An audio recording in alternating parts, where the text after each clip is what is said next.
It's a World Environment Day today, and this year it's all about kicking the habit. David Kirkpatrick and Nick Francis join us this morning from the Going Green Expo in Melbourne to explain what we can do on a personal level and at home and work to help the planet. Good morning, Nick. Good morning, David. What have you got there? Good morning, good morning. I've got the baby dropper here. I'm at the Green Expo, and today we're going to be talking about World Environment Day, which is a hugely important day because it's the planet is in a state of crisis.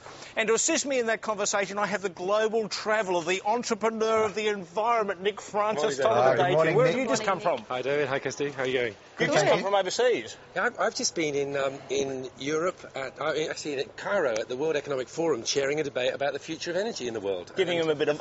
Well, I tell you, it's frightening. It's really frightening. I think we're not going to act quick enough, and as you've just been talking about, guys in the studio, you know, it's too slow given where the world is going. So it's really important. We've got to do things. It's insanely important. Gentlemen, just before we go on, you've both mentioned how, you know, the world is in crisis, how, you know, we really need to act. Is there a simple way? Can you effectively scare us to how bad this really is at the moment? I haven't. As part of chairing this debate, we had on the panel the head of BP, we had the head of one of Middle East's biggest oil companies, we had the head of climate change for Denmark. And I started the debate by saying the International Agency on Energy says that we globally are going to need 50% more energy in the next 20 years. At the same time, the IPCC is saying to avoid catastrophic climate change, we need a 50% reduction. So, you know, I'm sat there with the people selling the oil, and they're going, it's going to go up 50%, and at the same time, we know to avoid catastrophic climate change, we need a 50% reduction. And I came away, I watched one of those silly movies and cried. You know, it's good to be there, it's good to do exciting things, it's good to have the conversation we're going to have, but we really do have a significant problem, and I know, you know, we've got our children and our grandchildren. I think that's the thing, because, I mean, about 15 years ago, as an industry representative, we were pushing and we were saying, this is what's coming down the tube and no action's happening. To give you an idea, like sitting at home, it means that you're going to go to your cupboard, there's not going to be any food because you just can't afford to buy it because petrol costs and so on are going to be so expensive. They're going to be cutting off water to suburbs as a temporary measure. This is what's coming down the tube, but we're not being told of at the moment. So you'll get water in your suburbs Tuesdays and Thursdays, just temporarily, and then you'll have to keep water in your bath. You won't have energy to get to work. We're just heading down real disaster, and there's little things that we can start doing both in the office and at home, so we can make it. It's completely avoidable if you take action. All right, Tell us. Get us started. Let's start with you, Nick. What can we do in the office? Well, I think a few things. We heard these words: reuse, recycle. There's three words. I wrote them down on my hand here. But, you know, in terms of paper, really important thing. So, you know, don't print everything. You don't need to print everything. If you're going to print it double-sided. If you forget and you print single-sided, keep it and go and reuse it again. So reduce it, then reuse it. And last of all, have a little bin under your desk that's for recycling, so that you don't have to walk anywhere for that. Just top it up and then go and empty it at the end of the day.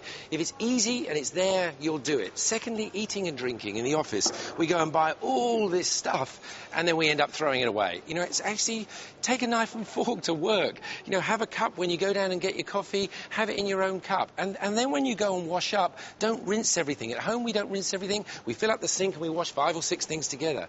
And if we're saving that water and then we drink it, we're going to be healthier. And I think the last thing is, and this is true in the home and I know you're going to say it, appliances. When you leave your office, turn off your light and turn off your computer. You know, if you walk back it's 5 o'clock now, it's dark, and we leave the city and we turn around and we've left everything on. Stop that. Every computer in the office, you go and you see computer, and they're all running. So you can do it at home as well. And one of the great things, like you're talking about home, is like you cook up dinner, cook up a little bit more, put it in a little container, so you're having something healthy that you take home, take to the office with you, yummy, and then you don't have to have a mountain of throwaway containers.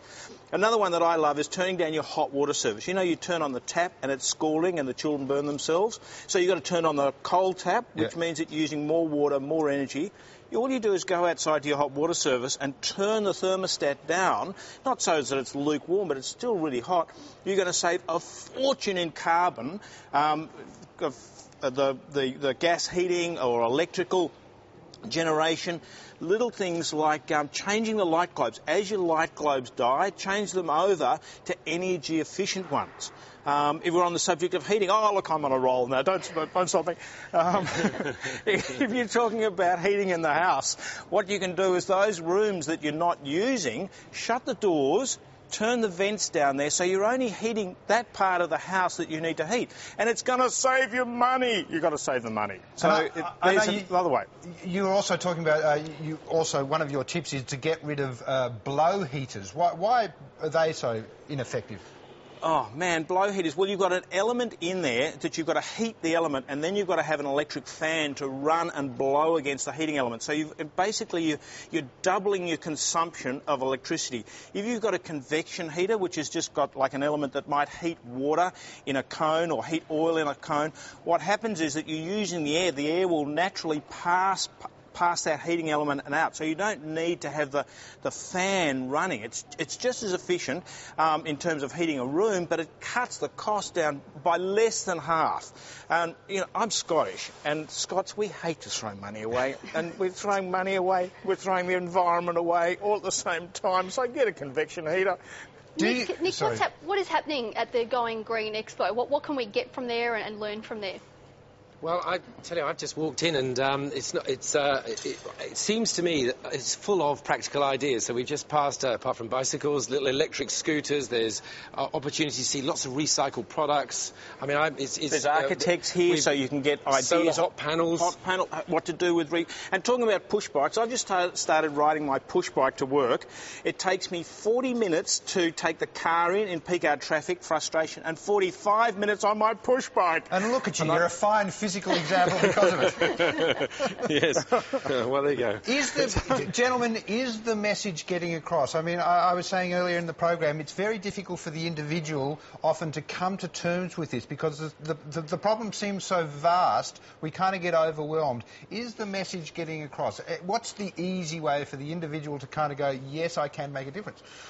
Well, I think, first of all, as I said, I came back from the World Economic Forum, and my sense of it is it's not getting through. And actually, we are demanding cars, and we're demanding energy, and we're demanding more products. And it's not just us. The third world are trying to catch up. So we're seeing it in Asia, we're seeing China, we're seeing Africa. Everyone wants some of what we have. So at that level, we have a very big problem. That's on the downside. But on the downside, we're the worst. In terms of energy per capita, CO2 production per capita, we're the worst in Australia.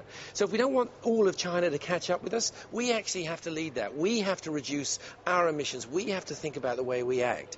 And so I've got a little company. We've just got 25, 30 people. We will give away in the next few years hundreds of millions of light globes. It will be something like 10 to 15 nuclear-powered energy worth of energy we'll save. Now, that's extraordinary, and it's 25 people. So you start with your little bit, and you grow it, and you grow it. But if you don't start, we don't get anywhere. But it is starting. I mean, by virtue of the fact that we've got this expo here, like this is the first one. And it's amazing how it's happening. So it is changing. People's awareness, it's not too late if we take action. So one of the things would be to demand an expo like this in your state, because we're in Melbourne at the moment, and then you come here and you can get up to speed with all sorts of things, ranging from nappies, solar, how to design your house, what sort of push bikes to get. There's electric cars and eco bikes. bins for under your desk, so you don't have to walk to the Fantastic. other place to go and put them in. David, I know one of your tips, and you say this a lot. You're quite militant about this. Write to your local member, but will that make a difference? Is the government doing what we want the government to do on this issue? Look, I've been pulling my hair out for, that's why it's going to get a little bit thin here, because it's the environment that's making this happen, trying to get politicians to take action. Like literally 15 years ago, we were predicting this was happening with government figures. Now, if people say, look, what's really important is education and the environment. Like, I demand you take action. Then things like public transport are going to be impacted. There's going to be grants for solar, grants for proper tanks. At the moment, it's not illegal to put the grey water through a slab, for instance, so you can't get the grey water. It's those sorts of things that the government must take action on, and it's us, getting out there and shouting about it that's going to make a difference. So, so very, very quickly then, how quickly could we turn this around if everyone starts doing all those things you suggested? Well, I think you know, it's a global issue, and you've got to start with everybody. So, you know, you have to start as a country. We need to do some extraordinary things, and I think we've said in this country we're going to have emissions trading and those kind of things. They will help. I think at individual levels we've really got to change that.